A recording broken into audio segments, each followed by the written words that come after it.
everybody. Welcome to episode number 3 of the 814 Sports Report. Chris Sohl alongside Logan Lepiscopo. And Logan, we're in this little meandering transition now, going from the fall and winter sports into the springtime, and we just had the World Baseball Classic wrap up. Yeah, disappointing end of course for the United States, but I mean, what a thing the World Baseball Classic is, to have all the teams come together, everyone representing their country.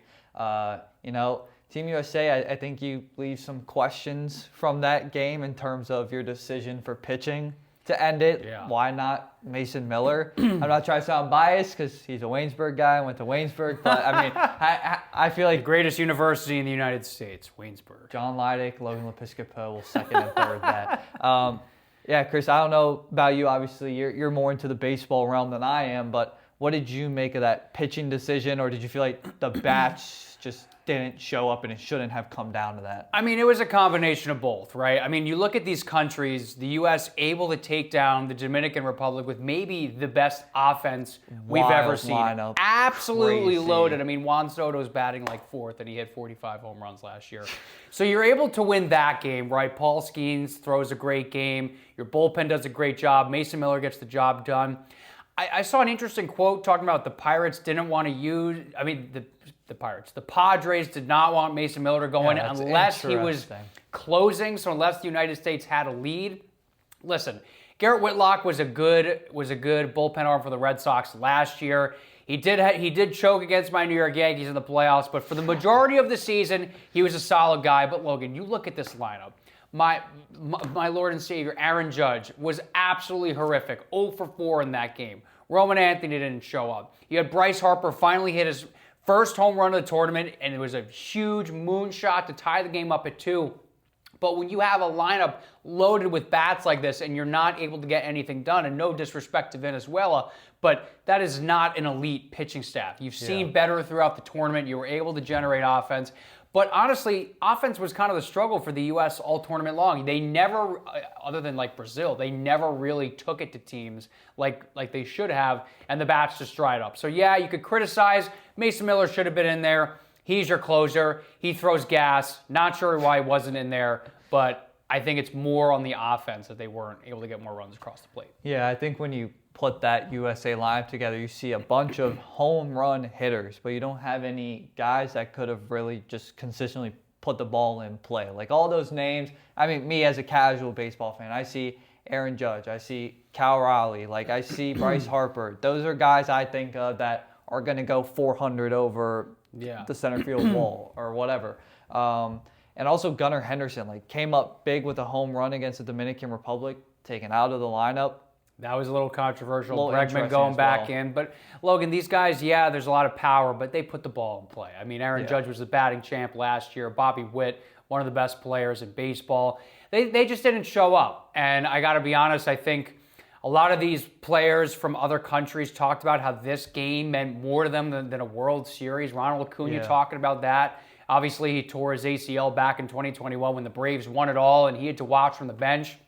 And then he did it again in 2023 or 2024, won an MVP. So he's been there, and he's dealt with a lot of adversity, but he just talked about how important the Venezuelan flag was to him and finding that success, and he's able to do that. And don't get me wrong, Venezuela, very, very talented team, but this U.S. lineup, it just felt like, you look at the USA hockey team, and I know it's Olympics versus World Baseball Classic. Yeah. Those guys came together, and both teams very proud of the flag on their chest, but it just felt like there was more camaraderie, more brothership, more passion with the hockey team.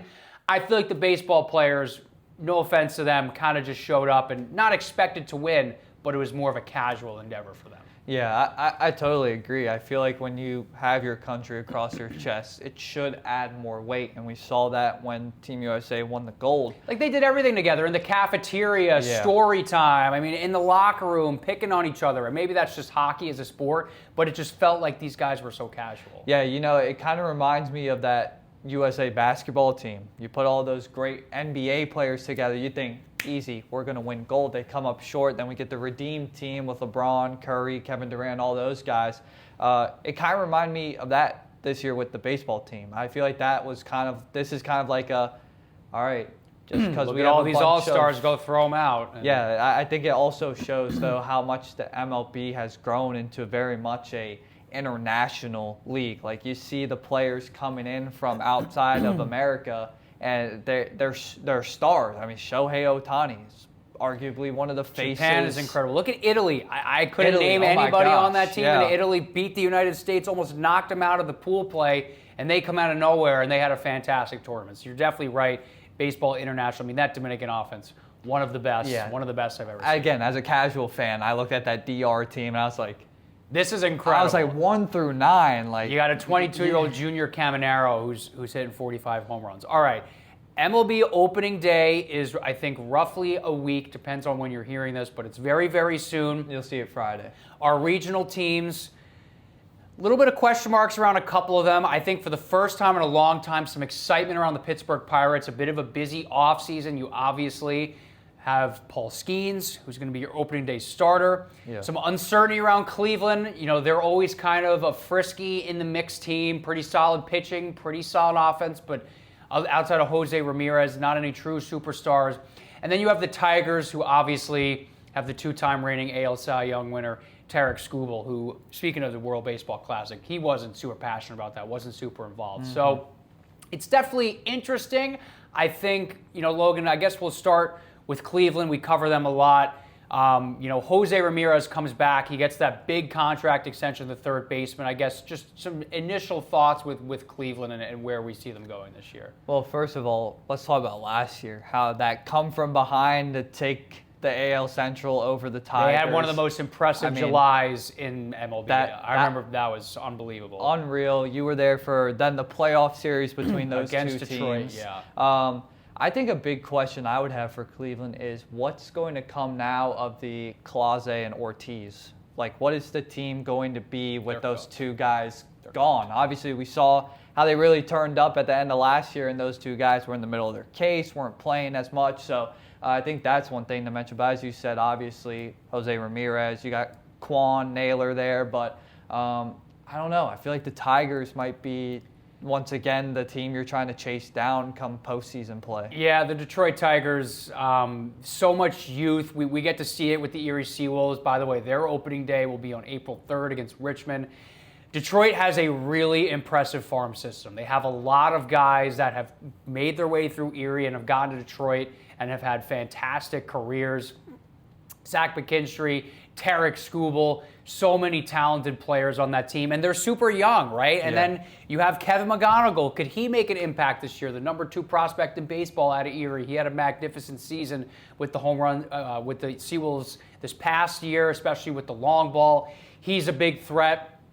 I think it's the Tigers' division to lose. I think the Royals are going to be frisky, and the Guardians will be frisky. It's a lot of competitive teams. But until somebody proves it to me that they're better than Detroit, I think it's Detroit's division to lose. Yeah, I think, you know, a lot of people that are Tigers fans around here, it's because they're Seawolves fans. They want to follow the pro team to the Seawolves. And I think you're probably maybe just excited as kind of a, you know, glad to see him back in a Tigers uniform. Verlander being back a part of the Detroit Tigers. Don't know how much he has left to offer, but just kind of like a nostalgia having him back on the team. And, you know, I think that, like you mentioned, the fact that we get to see the Tigers system and how it goes from AA, AAA, the guys that come through.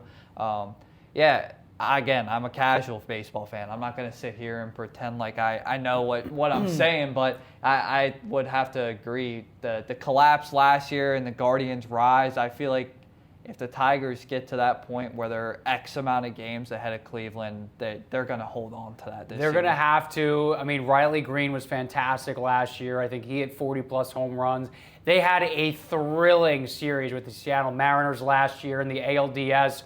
After they just squeaked by Cleveland, that was a dogfight. They take on Seattle.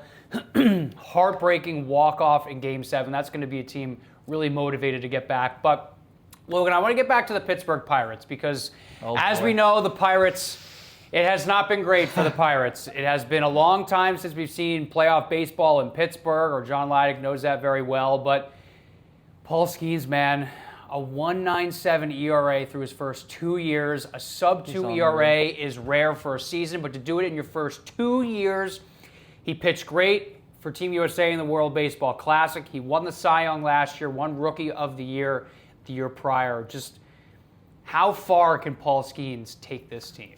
Well, I want to go back to when Paul Skeens was coming out of LSU. And I don't know if it was just locality with at Waynesburg, but there was debate about if the Pirates should take Skeens, or I think it was Cruz was the other guy that the Nationals ended up taking.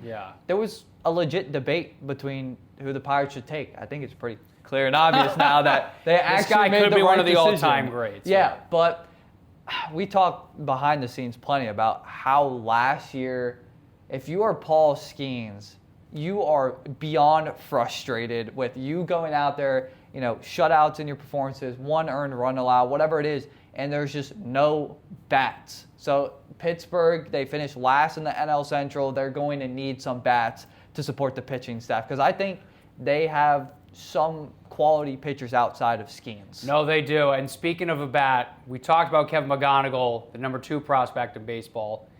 Logan, I interviewed Connor Griffin, and this 19-year-old, I'm 6'2". This kid, 6'4", 225 pounds, and I watched him go head-to-head against Kevin McGonigal.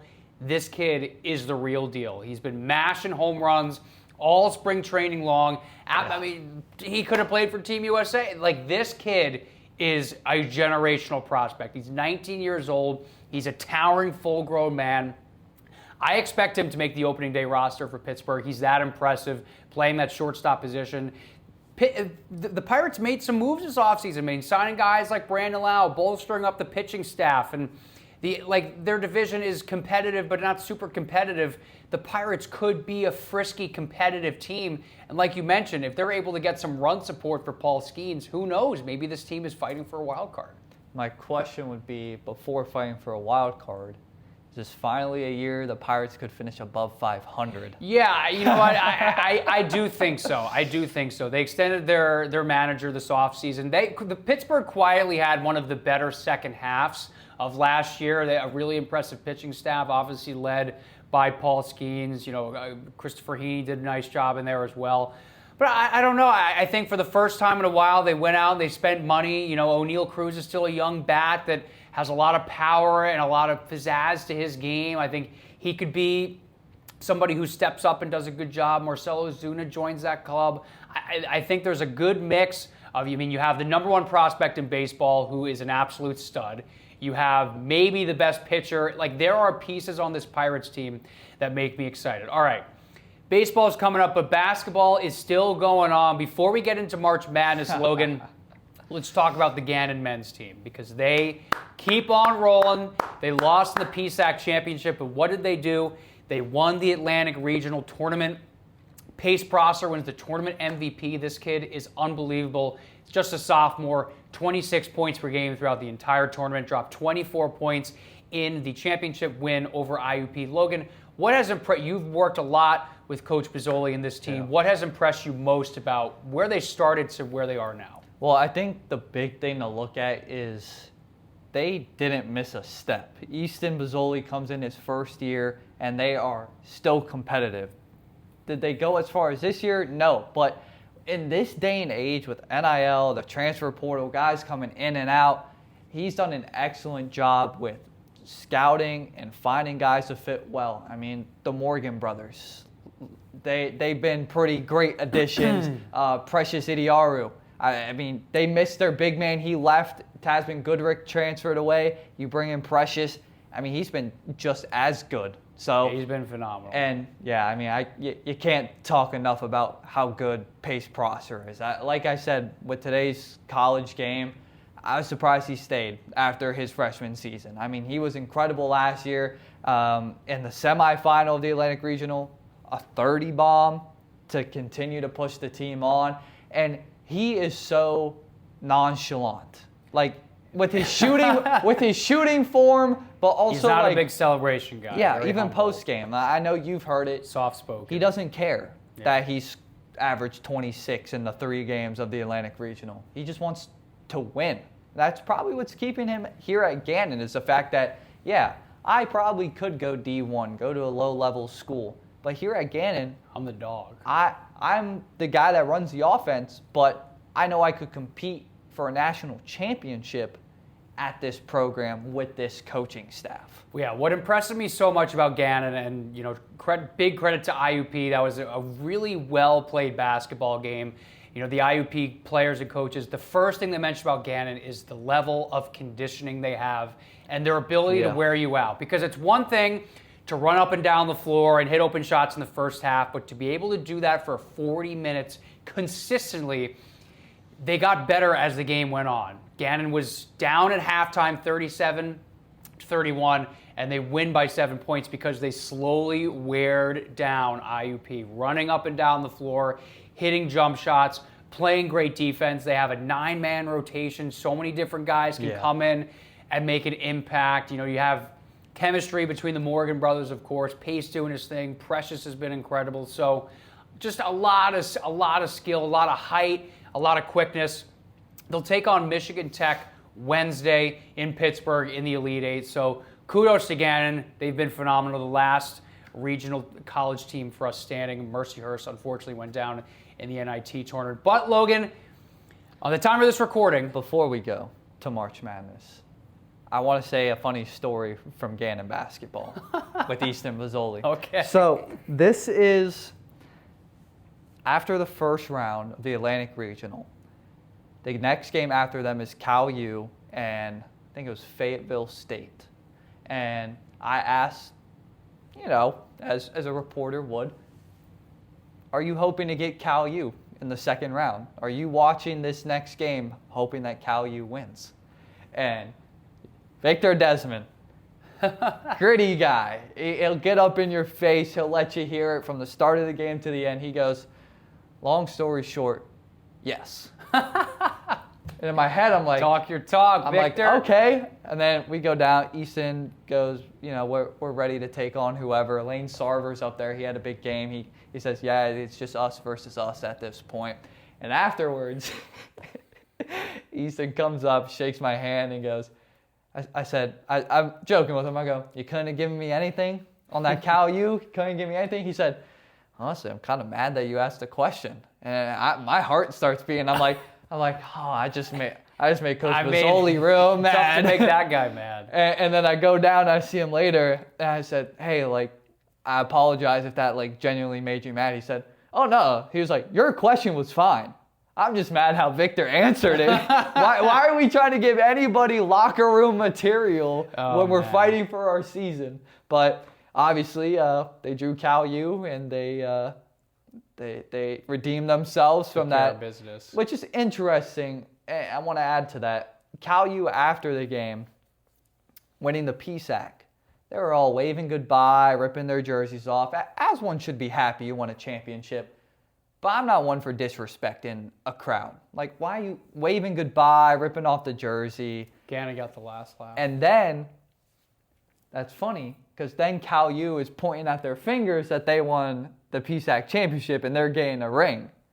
I'm like, but they ended your season, though. Yeah. You can have that ring. They're now 3 games closer than you to getting the ultimate ring in a national championship. So, I just thought that was interesting how the tides change now that you lost on their home court. Now you want to flaunt, we're getting our ring still. So, they pleasure to cover all year. Super outgoing personalities, all these guys. And tough to see Cleve Wright's team go in the tournament as well.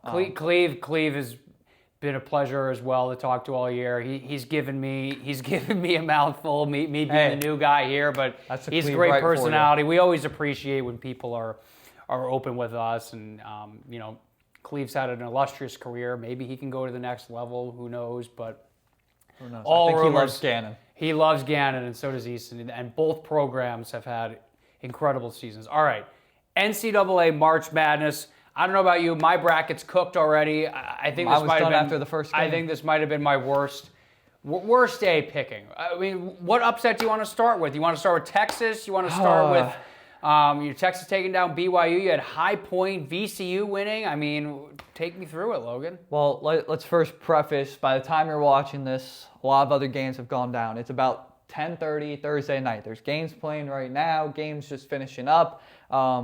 Let's start with the first one of the day. High Point taking down Wisconsin. I know a lot of people were riding the High Point train, but Wisconsin just, I don't understand how they lost that game. And the way they lost, the kid scored his first ever points from inside the three-point arc. We've seen this before. What? Jack Golke a few years ago with, what school is that? Oakland. Oakland. Right? The kid shot threes all year, turned into a Cinderella, and here's this kid only hitting three-pointers all season long. And then wins with a layup. Yeah. Wisconsin as a 5 seed, which is funny. Apparently, this is, I don't remember if it's 4 or 5 times. This is now the 4th or 5th time as a 5 seed Wisconsin has lost to a 12. You don't want to be a 5 seed if you're Wisco. Yeah, if you're Wisconsin, you were dreading that 5 seed pull. But yeah, that one, my bracket busted game 1 when Ohio State lost to TCU. Yep, same. They were down 15. You come back, take the lead late, just can't finish the comeback. I mean, Duke barely beat Siena. You got don't the even get me reporters started asking on the that. players, asking Boozer after the game, we thought it would be easy. Yeah, one kid. How are you saying that? We thought it'd be a cakewalk. It's the NCAA tournament. You can't be saying that. We've had 16 seeds won before. Never put that kid behind a microphone. No. Ever again. Whatever kid said, yeah, we thought this was going to be a cakewalk, never put him behind a microphone. Bills fans again. don't want Terry Pagula behind the microphone because he tends to run his mouth, and you don't want Carlos Boozer's son behind the microphone if you're Duke. But VCU takes down North Carolina in overtime, a big one there. I had that one. Yeah, we'll fact check that later. I was sweating. I was sweating that one. And to the delight of Phillip Ward, Texas takes down BYU in another big upset. I mean, I'm cooked. I'm cooked, man. I mean, March Sadness is here before March Madness. the fun part about March Madness is you and I will do all this research, or at least, have a sense of what's going on. And Joe Schmo, who's never watched a second of college basketball. My mom's bracket's better than me. She or heard can't anything. even name a single player. Our very own Kelly Rowland. She just got Our her lovely- first game wrong. Our lovely weather lady, who, no offense, Kelly, we know you don't got watch college her first basketball. game wrong. That's which was unbelievable. the Texas upset of BYU, which, I mean, I'm going to mess up his last name, but AJ DeBansta, I think that's how you say it, projected to be number 1 in the NBA draft. There's only so much a kid can do. I think he scored half of BYU's points in that game. Pulling his best Michaela Pressler-Palmer impersonation, by the way. Oh, I was actually... Which, by the way, great segue, laughter in the limelight. Oh, Mr. Chris Comedian. Sohl here. Man, it was fun. It was fun. This is the podcast where we're not talking about all the sports all the time. You'll hear a little bit about stuff we do. Yeah, The it was really fun. John Groh over at the Kellers Club had raising money for charity to support the homeless, which is really nice. And I had been asked to do it a couple months ago, and who doesn't love watching stand-up comedy, right? Your favorite guys, Nate Bargatze, Sebastian Maniscalco. But do you love doing it? Well, let me tell you, I got up on that stage and I was nervous a little bit, heart's racing, but I thought I did a pretty good job. It was fun. Our own Chris Peterson, he's been doing this for a couple years now. He did a very nice job. Pat Harkins, I think, was the funniest of the night. PA state representative. Had Sean Lafferty go up of Jet 24 Sports, and it was a fun night. Definitely good to get some laughs, and just like we're doing right now, take off the suit, take off the tie, be a little more casual, and just sit down and talk. But it was nice. Probably a couple hundred people there. It was nice to just relax and have some jokes. But yeah, crazy turn of events. I'm not sure that I could say I'll do it again. That's for sure. Hey, you did it. Knocked it off the bucket list.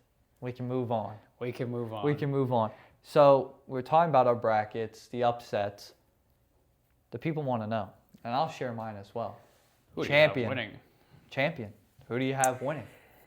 Logan, like you I with, wonder if we have the same pick. like you with baseball, I can't say I'm a big college basketball watcher. I don't really have a team. New York doesn't really have a ton of schools.